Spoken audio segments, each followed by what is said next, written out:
Classroom मध्ये होणार आहे आणि सेकंड ग्राउंडवर. फर्स्ट आपले क्लासरूम मध्ये आपल्या करिअर बद्दल आपल्याला ग्रुप डिस्कशन करायचं आहे. तर आपण सर्वात पहिले निशान नंदा याचं मत जाणून घेऊ की तो त्याच्या कॅरियर बद्दल काय बोलू. कॅरियर बद्दल आपल्याला पॉझिटिव्ह थिंकिंग पाहिजे. तो आपण आपल्या चुकींमधून शिकून आपलं कॅरियर चांगल्यापैकी उत्तम प्रकारे असं घडवायला पाहिजे. त्याबद्दल दुसऱ्याला काय वाटतं अजून? दिव्यांगला काय वाटतं? Good morning friends. माझं फर्स्ट मत आहे की how to achieve the success. The success is very good thing for everyone people.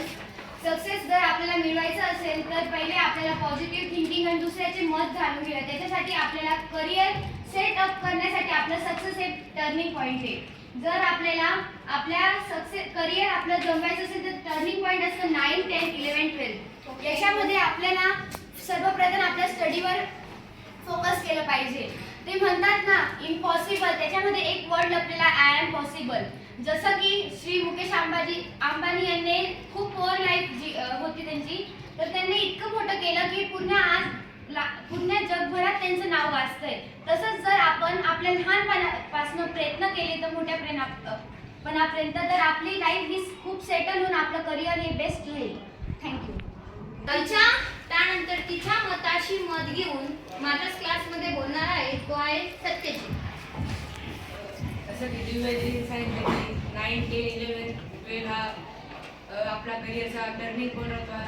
हा एक मुद्दा एकदम खरा आहे. कारण की आपले 9, 10, 11, 12च्या कन्सेप्ट क्लिअर असतील तर आपण पुढे आपलं करिअरचं हे ध्येय निश्चित करू शकतो. थँक्यू.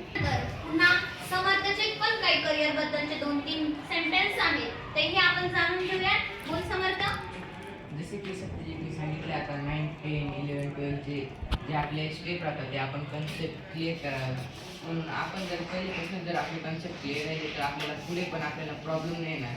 म्हणून आपण स्टार्टिंगपासून आपले करिअर सेट ठेवावं. स्टार्टिंग खरंच आहे, नुसतंच 9 to 12 नाही, हा तुमचा व्ह्यू आहे. पण तुमच्या ज्या कन्सेप्ट आहेत त्या केजी पासूनच्या क्लिअर पाहिजे. केजी पासूनच तुम्हाला जे अल्फाबेट वगैरे सर्व काही रीडिंग रायटिंग स्किल शिकवल्या जातात त्या तुमच्या क्लिअर पाहिजे. तेव्हा तुम्ही उत्तम करिअरच्या पॉइंटला जात असतात. त्यानंतर आपल्या बोलण्यात अजून कोणी उत्सुक आहात? कोणी आहे उत्सुक? संयम, तुला काय वाटतं? इन फ्युचर तुला काय व्हायचं आहे? डॉक्टर व्हायचंय. मग डॉक्टर होण्यासाठी स्टँड अप संयम, तुला काय काय करावं लागणार आहे? मला डॉक्टर होण्यासाठी सायन्सचा कन्सेप्ट क्लिअर पाहिजे. नीटचा तू अभ्यास केला पाहिजे. मग नीटचा अभ्यास डायरेक्ट 11th गेल्यापासून नाही तर 8वी पासूनचे पाठ्यपुस्तके तू वाचली पाहिजे की तुझ्या बेसिक कन्सेप्ट काय होणार आहे, क्लिअर होणार आहे आणि तू नीट चांगल्या मार्क्सने काय करू शकतो, पास होऊ शकतो. ओके, अजून तुला काय वाटतं? फिजिक्सचा स्टडी करायला पाहिजे. मॅथ्स फिजिक्स हे बेसिक आहे ना, याच्यावरच आपण डिग्री करू शकतो. अदर काही इंजिनिअरिंग असेल किंवा अदर तुम्हाला कोणत्याही फील्डमध्ये जायचं असेल तर तुमचं सायन्स आणि मॅथ आणि सोबत इंग्लिशचं कन्सेप्ट क्लिअर राहिला, परिपक्व राहिला, व्होकॅब्युलरी तुमची पॉवरफुल राहिली तर तुम्हाला प्रत्येक फील्डमध्ये काय होतं, त्याचा काय होत असतो, फायदाच होत असतो. अजून कोण बोलेल? करिअरविषयी सार्थक तुला काही बोलावंसं वाटतं का? बोल मग. आपल्या करिअरमध्ये अनेक अडचणी येतात. मग त्या अडचणींमध्ये काही चांगले व्यक्ती व काही वाईट व्यक्ती पण मिळतात. त्यामुळे आपण चांगल्या व्यक्तींकडे लक्ष द्यावे. चांगल्या लोकांच्या सहवासात राहायचं, त्यांची वाईट लोकांच्या सहवासात राहायचे. जेवढं वाईट तसं नाही, सहवासात तुम्ही सर्वांच्या राहा. पण तुम्हाला एवढं तुम्ही सहवासात दोघं व्यक्तीच्या राहायच्या. पण मग कोणाकडनं काय घ्यायचंय, आपल्याला कोणाकडनं चांगलं घ्यायचं की वाईट घ्यायचं हा मॅनर्स आपल्याला हवा. सहवासात प्रत्येक टाईपचे आता तुम्हाला मित्र मिळणार आहेत. तुम्ही हॉस्टेल लाईफ मध्ये राहतात, सर्व टाईपचे मुलं असतात. त्याच्यानंतर तुम्ही इथून गुरुकुलमधून बाहेर पडाल, पुण्यात जा, नाशिक मध्ये जा, तिथे तुम्हाला विविध टाईपचे फ्रेंड्स मिळणार आहेत. पण मग कोणाकडनं काय घ्यायचं हे तुम्ही ठरवा. तुम्ही तुमच्या मनाशी ठाम राहा. मला माझा करिअर पॉइंट हा सक्सेस करायचा आहे. माझं एम आहे मला इंजिनियर व्हायचं आहे. माझं एम आहे मला डॉक्टर व्हायचं आहे. माझं एम आहे मला गुड टीचर व्हायचं आहे. तर तुम्ही तुमच्या एम पर्यंत पोहोचायला तुम्ही काय करू शकणार हे तुम्हाला ठरवायचं आहे. याच्यात कोणीच काहीच करू शकणार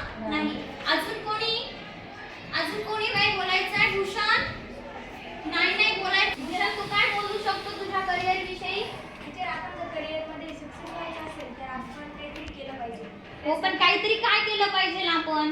आपण अभ्यास केला पाहिजे. हो, तो मेहनतचा आहे, तो करावाच लागणार आहे. अजून काय एक्स्ट्रा काय केलं पाहिजे? मला एक्स्ट्रा हवंय. एक्स्ट्रा काय हवंय? आपला टाइम जो आहे ना तो पूर्ण आपण काय केला पाहिजे? मॅनेज केला पाहिजे. त्याचा 1 सेकंद सुद्धा वाया जाता कामा नाही. तो 1 सेकंदही आपण कुठे यूज करायचं हे मॅनेजमेंट आपल्यामध्ये पाहिजे. ज्याच्याकडे टाइम मॅनेजमेंट असेल तो सक्सेस होण्यापासून त्याला कोणीच वाचवू शकत नाही. ओके, अजून कोणी? एक मिनिट. आतापर्यंत आपली जी ऍक्टिव्हिटी चालू होती करिअर बद्दलची, आणि ज्या करिअर बद्दलच्या ऍक्टिव्हिटी मध्ये जो आपला कॅमेरामॅन होता माझा मयूर आहे, त्याचं पण काहीतरी मत जाणून घेऊया आपण. बघा ते मी आता 9वीला आहे. माझा टर्निंग पॉईंट आहे आता खूप अभ्यास करायचा. तो मला पुढे कामात येऊ शकतो. कामात म्हणजे सगळ्यांना कामातच येऊ शकतो असं काही नाही का त्याला कामात नाही येऊ शकत. पण आपला टर्निंग पॉईंट आहे ना शिकण्याचा. आपण चांगल्या प्रकारे शिक्षकांना पण प्रतिसाद दिला पाहिजे. आणि शिक्षकांनी पण भरपूर आपल्याला ते नाही घ्यायचं नाही, ते पण आपल्याला दिलं पाहिजे. म्हणजे आपल्याला ते कामात येणारे ज्ञान आहे ते आपण शिक्षकांनी आपल्याला दिलं पाहिजे. आणि शिक्षकांनी हे चांगल्या प्रकारे आम्हाला हे मार्गदर्शन केले. थँक्यू. आतापर्यंत आर्यनने अँकरिंग केली आणि हा माझा क्लासचा लीडर आहे. याचं पण आपण मत जाणून घेऊया की याचं करिअर बद्दलचं काय मत आहे.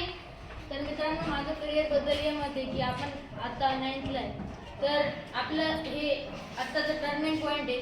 आपण 9-10ला जर अभ्यास केला तर आपल्याला पुढे जाऊन ते कामात येऊ शकतं. हा बेसिक पॉइंट आहे आपला. आणि या बेसिक कल्चरवर तुम्ही ज्ञानाची शिदोरी घेऊन गुरुकुलच्या बाहेर पडणार आहेत. आणि ही जी शिदोरी आहे ही शिदोरी रोज तुम्हाला चटणी लोणचं कसं लावून तुम्ही खातात ना, त्याप्रमाणे आयुष्यभर या चटणी आणि लोणच्याचा तुम्हाला काय करायचं आहे? वापर करायचा आहे. मी माझ्या रोजच्या लँग्वेज मधून लेक्चर मधून तुम्हाला सांगतच असते की तुम्हाला काय काय करायचं. हा तुमचा पॉइंट आहे. या पॉइंट मधून तुम्हाला काय करायचं आहे. मी प्रत्येक विषयाचं तुम्हाला नॉलेज देण्याचा प्रयत्न करतच असते. पण मी जिथे कमी पडत असेल तिथे आयर सर उभे राहतात. आणि आयर सरांकडे तर संकल्पनाचा महामोठा डोंगर आहे. तुम्हाला केव्हाही कुठेही काही अडचण आली तर तुम्ही तुमच्या करिअर बद्दल आयर सरांशी नक्की बोला. एवढंच मी करिअर बद्दल तुम्हाला सांगू इच्छिते. आणि आजची ऍक्टिव्हिटी आपण संपवते. असं मी काय करते? जय